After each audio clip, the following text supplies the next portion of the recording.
पुण्यात्माओं, परमात्मा स्वयं ही इस काल के लोक में आते हैं, अपने बच्चों को तत्व ज्ञान से परिचित कराते हैं।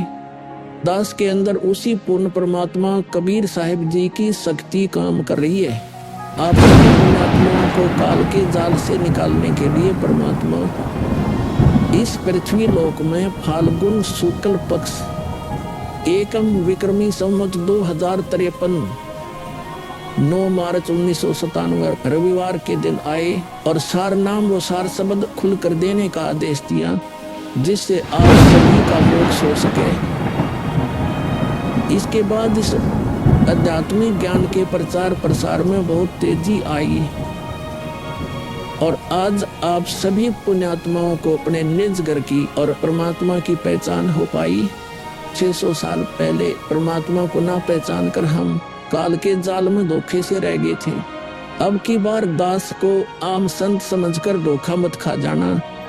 यदि आप इस परमात्मा के तत्व ज्ञान से पूर्णतः परिचित हो चुके हो तो दास के इस इशारे को समझकर अपना उद्धार करवा लेना और अपने अन्य भाइयों बहनों को भी कबीर परमात्मा का यह सच्चा मार्ग समझाना। दास को कबीर परमात्मा का मिलना आप सभी के जीवन के कल्याण का कारण बन रहा है। आपको अब उस दिन की घटना के बारे में बताता हूँ। ये सत्य घटना उस दिव्य प्रसंग की है जो आज तक केवल एक रहस्य था। वो रहस्य सालों पश्चात अब आपके सामने प्रस्तुत होने जा रहा है। संत रामपाल जी महाराज जी के जीवन का वो महत्वपूर्ण दिन जिसके विषय में उन्होंने आज तक भक्त समाज के समक्ष केवल सांकेतिक और आंशिक वर्णन किया था, अब उनकी आज्ञा से वो दिव्य प्रसंग विस्तार से प्रस्तुत हो रहा है। ये प्रसंग उस दिन का है जिस दिन संत रामपाल जी महाराज जी को कबीर परमेश्वर जी स्वयं इस धरातल पर आकर मिले थे। हे गुरुदेव राम देवानंद जी महाराज, ना जाने आपने इस दास में क्या देखा कि आपने इस दास को इतनी बड़ी जिम्मेदारी दे दी। अपने बाद मुझे गुरु पद पर बैठा दिया। ये दास अपनी आखिरी सांस तक आपके द्वारा दिया गया जगत कल्याण के मार्ग और मोक्ष के कार्यों को पूरा करने के लिए समर्पित रहेगा। परमात्मा का सत्य ज्ञान और सच्चा मंत्र हर घर तक पहुंचा के छोड़ूंगा, फिर चाहे कुछ भी बीते मेरे साथ। ये दास आजीवन परमात्मा के मार्ग में कार्यरत रहेगा। ये फाल्गुन शुक्ल पक्ष एकम विक्रमी संवत 2053 9 मार्च 1997 रविवार की बात है। संत रामपाल जी महाराज हरियाणा के झज्जर जिले के एक झाड़ली कस्बे में गरीबदास जी महाराज जी की वाणी का पाठ करने गए थे। वहाँ किसी कारणवश पाठ रद्द होने की वजह से वे वापस आ रहे थे। वहाँ से लौटते समय संत रामपाल जी महाराज कबीर परमात्मा की याद में मग्न अपने दुपहिए वाहन पर सवार वापस लौट रहे थे। संत रामपाल जी महाराज स्कूटर को रास्ते में एक चाय की दुकान के पास रोक देते हैं। राम राम महाराज जी। राम राम भगत जी। महाराज जी चाय समोसा लगा दूं? हाँ भगत जी लगा दीजिए।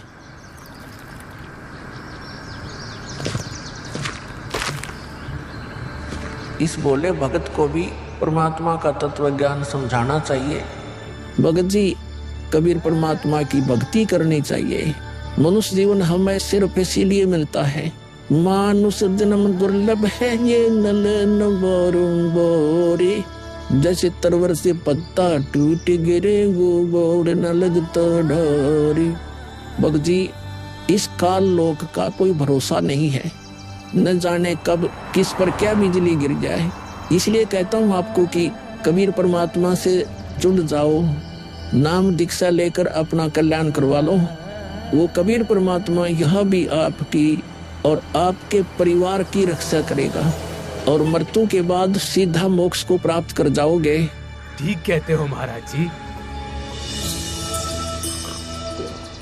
ये कबीर परमात्मा ऐसे गंदे लोक में जहां आदमी की जिंदगी का पल का भरोसा नहीं, व्यक्ति यहाँ जी कैसे रहा है, ना जाने कब क्या हो जाए, कब कौन सी बीमारी हो जाए, कब दुर्घटना हो जाए, कब कोई संसारिक आपदा आ जाए। दाता, आपकी भक्ति के बिना यहाँ किसी को ना सुख मिल सकता है और न ही मोक्ष। ये बात ये बोले जीव कब समझेंगे? आखिर ये अज्ञान अंधेरा कब दूर होगा दाता? आप ही दया करेंगे कबीर परमेश्वर। ये बोले जीव तो अपना जीवन आपकी भक्ति के बिना व्यर्थ ही कर रहे हैं। चाय पीने के बाद संत रामपाल जी महाराज मातन हिल की तरफ निकल पड़ते हैं। बिन उपदेश अचंभ है, क्यों जीवित है प्राण, और भक्ति बिना काठोर है, ये नर नहीं पाषाण।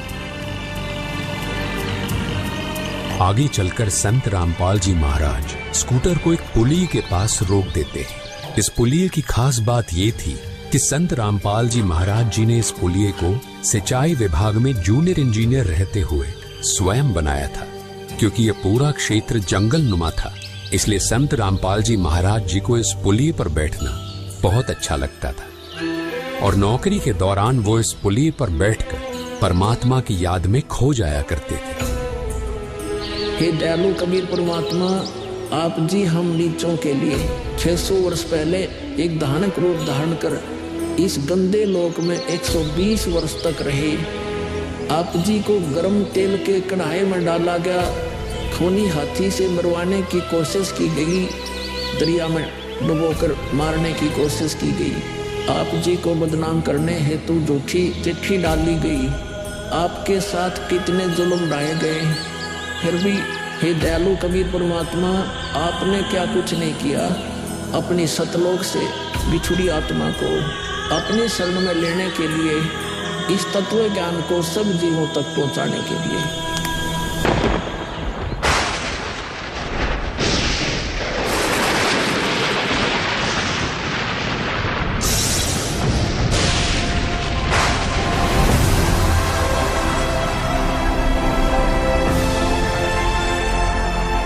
साहेब कबीर आजा आत्मा तोए पुकारती, तेरे हाथ में चाबी हो सतगुरु सतलोक द्वार की।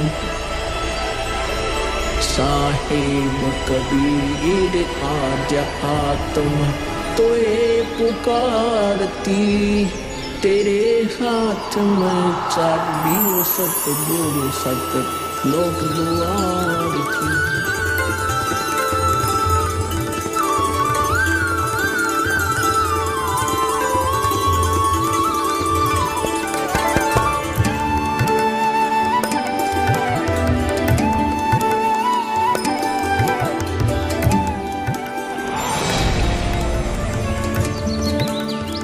राम राम भगत जी। राम राम। आओ भगत जी बैठिए, खड़े क्यों हो? संत रामपाल जी महाराज अपने परने को पुलिया की दीवार पर बिछा देते हैं और महात्मा जी से बैठने का आग्रह करते हैं। कहाँ से आए हो बेटा, क्या करते हो? भगत जी, वैसे तो मेरा गांव धनाना है, जिला सोनीपत में पड़ता है। अब एक छोटा सा मकान बनाकर रोहतक में रहता हूँ। जूनियर इंजीनियर था, लेकिन अब नौकरी छोड़ दी है। बेटा, तेरे धनाना और रोहतक वाले घर के बारे में तो मैं अच्छी तरह से जानता हूँ और यह भी जानता हूँ कि तेरे 2 पुत्र और 2 पुत्री हैं। मैं तो यह पूछ रहा था कि इस जन्म से पहले तेरा घर कहाँ था? अरे, इन महात्मा जी को मेरे बारे में इतना कैसे पता है? महात्मा जी, जन्म से पहले हम सतलोक में थे, वही हमारा घर था। लगता है ये भगत जी राधा स्वामी पंथ के अनुयायी हैं। इनको सत्य का ज्ञान कराना चाहिए। मेरे गुरुजी स्वामी रामदेवानंद जी हैं। मेरे भगवान कबीर देव जी सृष्टि के रचनहार हैं, वही सतपुरुष है। कुछ पंथ वाले सतलोक के विषय में तो बताते हैं, लेकिन वे सतपुरुष को निराकार बताते हैं, जो कि बिल्कुल झूठ है। भक्त जी, मैं स्वयं संत गरीबदास जी के पंथ से जुड़ा हूँ। संत गरीबदास जी गांव छुड़ानी जिला झज्जर वाले थे और उनको 10 वर्ष की उम्र में कबीर परमात्मा जी जिंदा महात्मा के रूप में मिले थे। उसके बाद कबीर परमात्मा जी गरीबदास जी की आत्मा को अपने साथ सतलोक ले गए थे और वहाँ की सारी व्यवस्था दिखाकर उन्हें इस धरती पर वापस छोड़ा था। फिर उन्हीं बालक गरीबदास ने सतलोक के बारे में बताया कि ऊपर सतलोक है, वहाँ सारी सुख सुविधा उपलब्ध है, सदाबहार बाग है, नर नारी की सृष्टि है। वहीं पर एक गुम्मट युक्त महल में कबीर परमात्मा जी सिंहासन पर बैठे हुए हैं और वहीं से कबीर परमात्मा जी इस सृष्टि को चला रहे हैं। हम सब वही रहा करते थे, वही हमने जाना है। जो सतलोक में केवल प्रकाश ही प्रकाश बताते हैं उनका ज्ञान गलत है, वे मोक्ष प्राप्त नहीं कर सकते। भक्त जी उस बालक गरीबदास ने वाणियों के माध्यम से बताया है कि गरीब अनंत कोटि ब्रह्मांड का एक रति नहीं भार, सतगुरु पुरुष कबीर हैं कुल के सिरजनहार। कौन कबीर? हम सुल्तानी नानक तारे दादू को उपदेश दिया, जाति जुलाहा भेद नहीं पाया, काशी माहे कबीर हुआ। बहुत आनंदित करने वाली बातें करते हो, और बताओ कुछ। इन्हें अपना ज्ञान अधूरा लग रहा है, हो सकता है ये नाम दीक्षा लेकर परमात्मा से जुड़ जाए। भक्त जी अगर आपको अपना कल्याण करवाना है तो एक ही तरीका है, नाम दीक्षा। मेरे पूज्य गुरुजी ने मुझे नाम दीक्षा देने का आदेश दे रखा है। मैंने अपना घर और नौकरी छोड़ दी है, अब गुरुदेव जी की ही आज्ञा अनुसार प्रचार और दीक्षा देने का पवित्र कार्य कर रहा हूँ। बेटा, क्या तुम्हारे गुरु जी ने तुम्हें सारनाम और सार शब्द देने का भी आदेश दिया है? इन्हें कैसे पता सारनाम सार शब्द के बारे में? गुरुदेव की आज्ञा थी कि अभी सारनाम को सार्वजनिक नहीं करना है। उन्होंने कहा था कि मुझे स्वयं परमेश्वर कबीर जी मिलेंगे और वही मुझे सारनाम को सार्वजनिक करने का सही समय बताएंगे। तब तक यह सारनाम केवल विशेष विश्वास पात्र अनुयायियों तक सीमित रखना है। बेटा रामपाल, मैं ही सत्य पुरुष कबीर हूँ। अब वह समय आ गया है सारनाम और सार शब्द प्रदान करने का।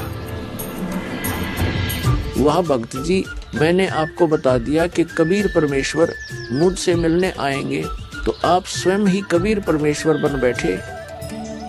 मैंने अपने गुरु जी से पूछा था कि हे गुरुदेव, मैं कैसे पहचानूंगा जो मुझे मिलेंगे कि वे कबीर भगवान हैं? गुरु जी स्वामी राम देवानंद जी बोले, यह विश्वास करवाना व पहचान करवाना उनका काम है। तभी तो मैं बता रहा हूँ, मैं ही सत्य पुरुष कबीर हूँ। कबीर परमेश्वर जी सबको जिंदा बाबा के वेश में मिले हैं, आप तो जिंदा बाबा वाले वेश में नहीं हो। जिंदा महात्मा तो मुसलमान साधु होते हैं। मुसलमान धर्म तो अभी 1500 साल पहले ही बना है। मेरा असली वेश तो यही है जिस रूप में मैं तुम्हारे सामने खड़ा हूँ। रामपाल, तुम मेरी परम हंस आत्मा हो। जगत कल्याण के लिए मैंने ही तुझे भेजा है। अब सही समय आ गया है सार नाम और सार शब्द देने का। मैं कभी सिर पर मुकुट, कभी पगड़ी, कभी टोपी धारण कर लेता हूँ। चारों युगों में आता हूँ। सतयुग में सत सुकृत नाम से, त्रेता युग में मुनींद्र नाम से, द्वापर युग में करुणामय नाम से और कलयुग में अपने वास्तविक नाम कबीर देव यानी कबीर नाम से आता हूँ और तेरे जैसी हंस आत्माओं से मिलकर उनका भ्रम दूर करता हूँ। लेकिन अगर तुझे केवल जिंदा महात्मा के रूप में विश्वास है तो मैं तुझे अपना वो रूप भी दिखा देता हूँ। ये देख।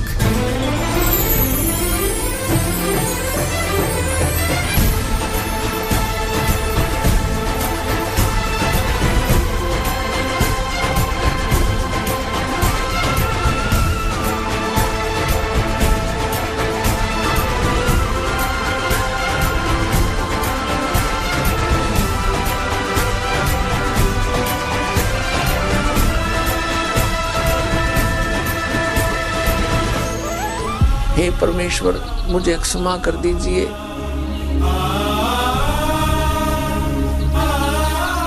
मुझसे अनजाने में गलती होगी।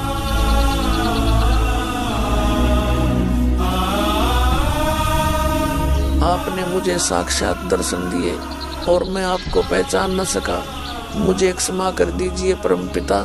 बेटा रामपाल, अब वो समय आ गया है जो मैंने धर्मदास को कहा था कि कलयुग बीते 5500 पांचा, तब यह वचन मेरा होगा साचा। यानी जब कलयुग 5505 वर्ष बीत जाएगा, तब मैं खुद इस धरातल पर आऊंगा और अपने बच्चों को तत्व ज्ञान समझाकर इस काल लोक से सतलोक ले जाऊंगा। बेटा रामपाल, तुम मेरी परम हंस आत्मा हो। अब इसके आगे बेटा, मैं ही तेरे रूप में सारी लीला करूंगा और यह तत्व ज्ञान अपने बच्चों को बताऊंगा, उन्हें सतलोक की राह दिखाऊंगा।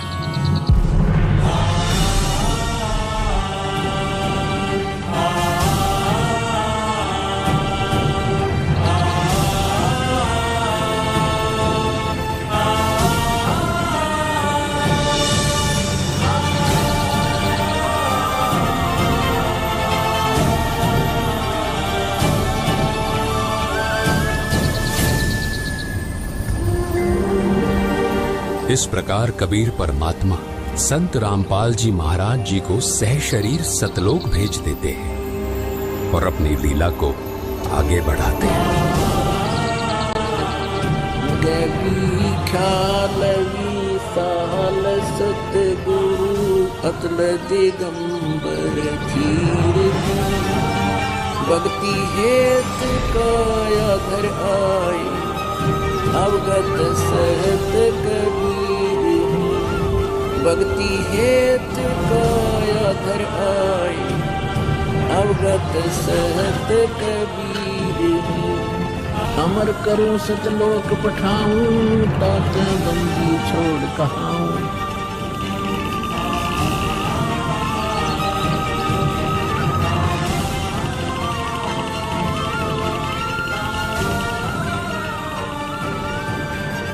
इस प्रकार कबीर परमात्मा संत रामपाल जी महाराज जी को सह शरीर सतलोक भेज देते हैं और स्वयं सर्व सृष्टि रचनहार कबीर परमात्मा संत रामपाल जी महाराज जी के रूप में संपूर्ण संसार का उद्धार करने के उद्देश्य से इस पवित्र मिशन पर निकल पड़ते हैं।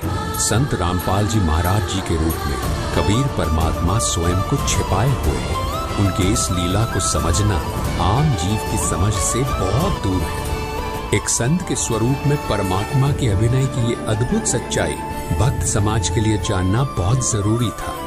साक्षात कबीर परमात्मा के स्वरूप बंधी छोड़ सद्गुरु रामपाल जी भगवान की जय हो। अब बच्चों, ज्ञान पूरा आ चुका है और वो ठीक का समय आ गया है। गुरु पूरा, ज्ञान पूरा, भगवान पूरा, सब ही नारी नर शुद्ध तक। जब ठीक का दिन आवंत, कपट चातुरी छोड़ के शरण कबीर गहंत। ओए बच्चों, वो ठीक का दिन आ गया। चारों तरफ डंका बोल गया दाता का।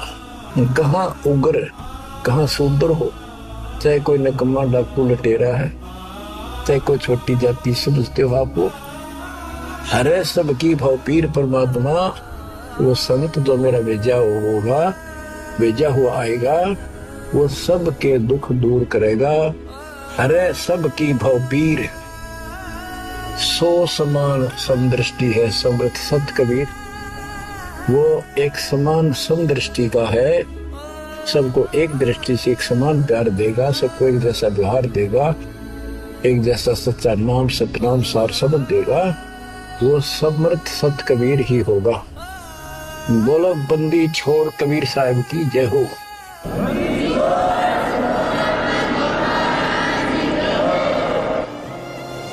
आपके मोक्ष के लिए परमात्मा ने कसर नहीं छोड़ रखी। जो भी संभव व्यवस्था है वो सारी कर दी है। बच्चों, तुम भी दया करियो, रहम करियो उस परम पिता पे। बच्चों, आने वाली पीढ़ियां आपको भी याद करा करेंगी, जब तक चांद सूरज रहेंगे आपका नाम रहेगा कि हमारे कौन माता पिता, कौन दादा परदादा दादी इसे अमृत ज्ञान को हमारे कुल में लाए थे। आने वाली पीढ़ियों के उद्धार के लिए तुम जिम्मेवार हो, कुर्बान हो जाओ। पहचान लो उस परम पिता को और पहचान लो अपने गुरुदेव को। परमात्मा आपको मोक्ष दे, आपको सद्बुद्धि देकर रखे, आपको भगवान की याद बनी रहे, सतलोक याद रहे, काल का कष्ट भी याद रहे, यहाँ भी सुखी रहो, सतलोक में सदा सुखी हो जाए। ये दास का आशीर्वाद है। सत साहिब